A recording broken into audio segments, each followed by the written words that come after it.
To celebrate the 100 subscribers milestone, I made something different, a motorcycle. This was inspired by the Wheels Through Time YouTube channel, which is really great. It features a lot of classic early bikes. This is a board track style bike from the late 20s. It's just a one-cylinder job.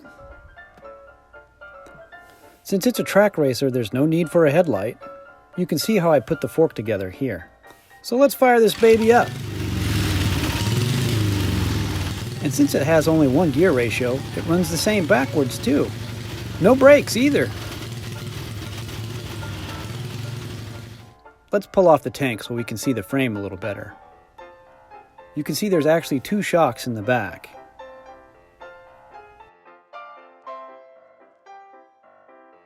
Here's the view from underneath. From above, you can see that the engine cylinder is offset to one side.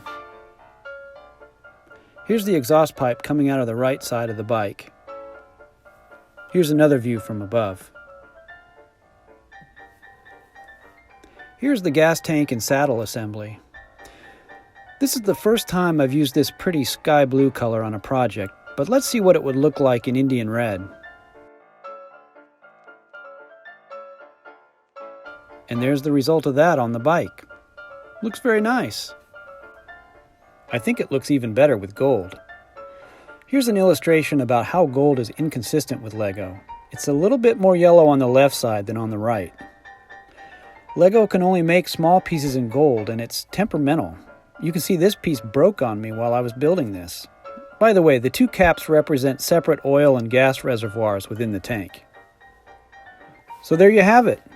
Please join my first 100 intelligent, good-looking, tasteful subscribers by clicking the subscribe button and the notification bell. Thanks, y'all. Bye.